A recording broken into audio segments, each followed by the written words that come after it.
Well, do you think that Brexit dragged on for years? Well, it looks like the COVID is going the same way. Well, the government are preparing for a legal battle over Boris Johnson's WhatsApp messages. The chair of the COVID inquiry demanded they be handed over for her investigation. But ministers are concerned about damaging content contained in them and want irrelevant ones withheld. Let's speak now to the editor of CapX, John Ashmore. Good morning to you, John. Really good to have you with us this morning. I mean, this is absolutely unprecedented, isn't it? Looks as though the UK government is going to launch a legal challenge against its own public inquiry. Yes, it's absolutely bizarre, isn't it? You know, Boris Johnson set this inquiry up 2 years ago, almost exactly, to look into the COVID inquiries. He appointed its chair, and now we have the Cabinet Office telling that same inquiry that it would rather not hand over a bunch of his notebooks and WhatsApp messages, and it's seen as a sort of test case. Just to make things even weirder, last night on Question Time, we had a government minister, George Freeman, saying that he has no doubt that the government's going to lose that case. Which he seems to be saying that it's basically a test case to test the boundaries of what is and isn't acceptable, you know, in terms of the running of government, what should and shouldn't be handed over. But as you say, the government set this inquiry up themselves, so it feels very odd. It's another example as well of Rishi Sunak kind of inheriting something from Boris Johnson that he has to try and clear up. Although it's not like he wasn't involved as well. You know, he was the Chancellor during this period as well. So it does perhaps touch on his own decision-making. Labour naturally calling it a cover-up. It seems to me more kind of, it's as much cock-up as cover-up. I don't know if there's anything, it's impossible to say if there's anything specific they're trying to avoid handing over, or whether it's as George Freeman said last night, whether it's just a general principle they're going for. But it just looks, chaotic, doesn't it? OK, John, let's just clear up this aspect of Boris Johnson's old phone.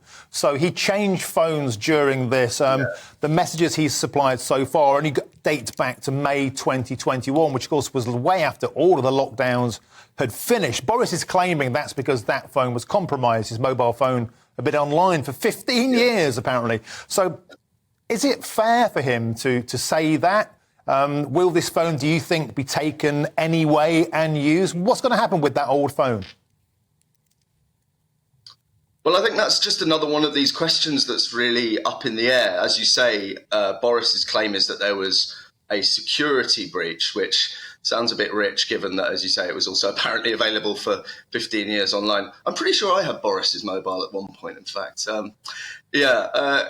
I think, again, it might be up for the inquiry itself to determine that, and perhaps we'll find out once this whole legal wrangle unwinds. I think it's just another one of these sort of bizarre aspects. Another thing, just to add, by the way, is that apparently one of the reasons that and again, this is kind of rumour mill stuff, but apparently one of the reasons they're having difficulty with the notebooks is that his notes are such a mess from that era. It was described as a kind of collection of post-it notes and random jottings and so on, which does sort of feed into people's image of how Boris works. There are going to be so many questions about that phone, because there will be questions about if that phone hasn't been switched on since April 2021, we're being told.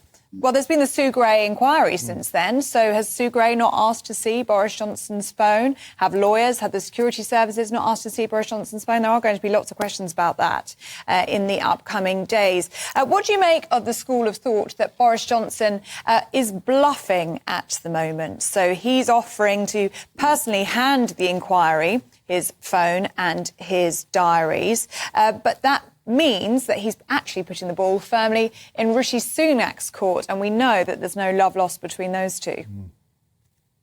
Yeah, it certainly does feel as though he is trying to embarrass his successor. We know there's a kind of caucus of MPs, including Boris himself, but pro-Boris MPs who are still smarting from the way that he was turfed out of government in their view. They think he was stabbed in the back. A lot of them wish that he had run when Rishi Sunak became PM last autumn. Whether or not Boris is bluffing is an interesting question, because you know, as that minister, sorry to keep coming back to it, but as that minister last night said, you know, they don't expect to actually, the government don't expect to win this case anyway. So I think Boris is, rather than bluffing, I think he's kind of getting ahead of the game and making out like he's the good guy. You would also assume, if he's so apparently willing to hand over these notebooks, that there probably isn't anything that incriminating in there, or that embarrassing for him. On broader point though, on the COVID inquiry, I think Martin said it in the lead-in though, that it's just, by the time it reports, it's going to report in 2026. I think a lot of this stuff is going to seem like ancient history then. We'll probably be 3 prime ministers on from Boris by then. It'll feel like some kind of weird history lesson rather than, you know, current lessons for government policy. It will have done 5 years. And that's assuming it reports on time. You know, the history of government inquiries is that they drag on and on. Remember the Chilcot inquiry for Iraq, the Bloody Sunday inquiry. You know, these things have a tendency to drag on and kind of expand as they go. So, I mean, personally, I've always been very skeptical about whether we needed such a massive exercise. But yeah, we shall see, I suppose. OK, John Ashmore, thank you for your time this morning. Editor at Capex.